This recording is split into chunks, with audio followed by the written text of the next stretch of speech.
산에서 읽어주는 오디오북. 매일 하루 5분 책 읽기. 마음까지 찾아주는 양파의 서재에 오신 것을 환영합니다. 우리가 함께 읽고 있는 책은 나는 나로 살기로 했다. 글 그림 김수현. 더 이상 삶의 질문을 유예하지 않을 것.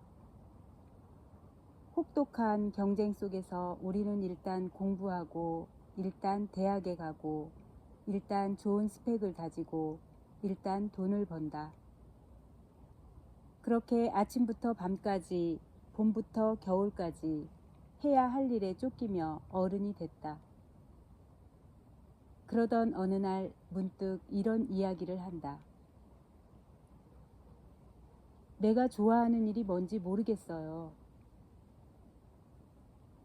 그런 그들에게 되묻고 싶은 질문은 좋아서 해본 일이 있나요?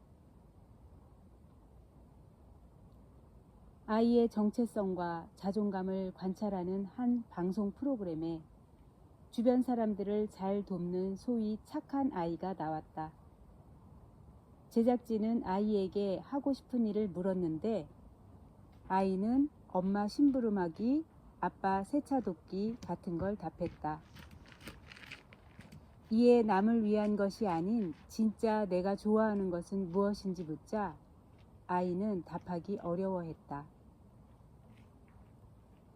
오랫동안 하고 싶은 일이 아닌 해야 하는 일들에 매몰되어 자신의 욕구를 억눌러 온 사람은 자신이 무엇을 좋아하는지, 무엇을 원하는지, 자신에 대한 감각을 잃게 된다.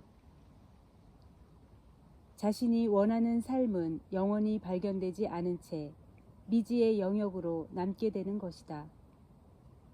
만약 이를 원치 않는다면 해야 하는 일이 아닌 자신이 좋아하는 일과 자신의 감각을 되찾아야 이제 유예했던 삶의 질문들에 답해야 할 순간이다.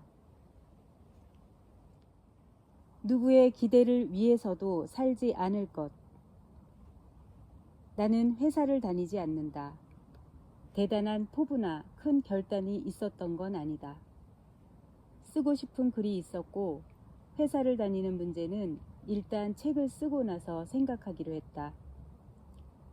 그러다 문득 난 어떻게 그런 중요한 결정을 이리 쉽게 내릴 수 있었을까 하는 의문이 들었다. 생각해보면 내가 그럴 수 있었던 건 부모님의 양육 방식 때문이었다. 나는 살면서 부모님의 강요에 부딪힌 적이 없었다. 내가 어떤 선택을 내릴 때 의견을 주시긴 했지만 결국은 내 선택대로 할 수 있게 해주셨다.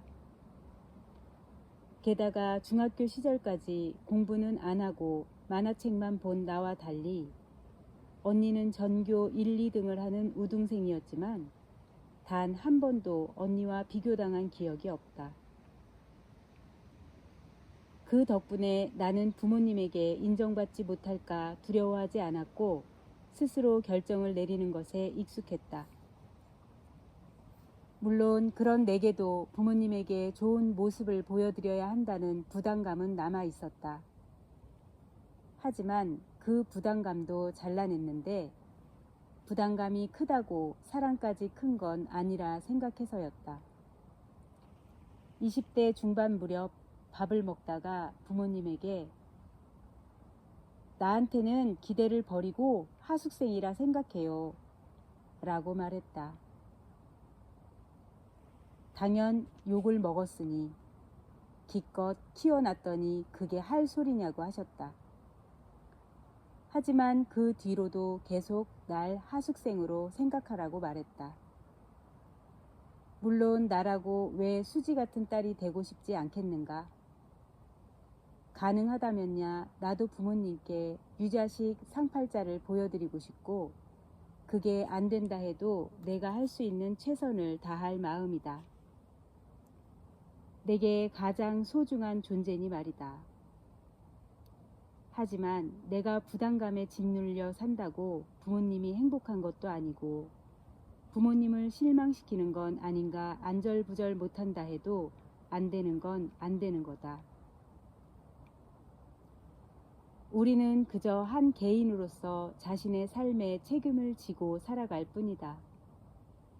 그 삶이 부모님 기대에 맞을 수도 있고 아닐 수도 있지만 부모님의 기대를 충족하기 위해서 살아가는 건 사랑이 아닌 채무감이자 강박일 뿐.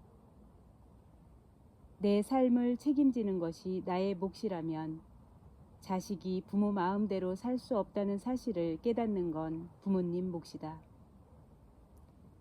우리를 짓누르는 것이 부모님에게 받은 경제적인 지원에 대한 채무감이라면 살며 최선을 다해 갚으시라.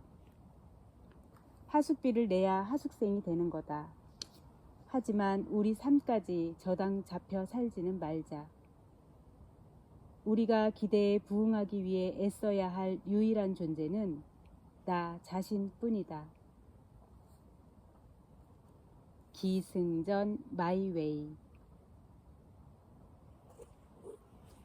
오늘의 긍정학원입니다. 나는 나를 사랑하고 존중합니다. 내 인생은 정말 멋져. 내 인생은 정말 쉬워. 내 인생은 온갖 좋은 일이 일어난다고. 고맙습니다. 감사합니다. 사랑합니다. 축복합니다. 미안합니다. 용서하세요. 감사합니다. 사랑합니다. 마음까지 찾아주는 양파의 서재였습니다. 감사합니다.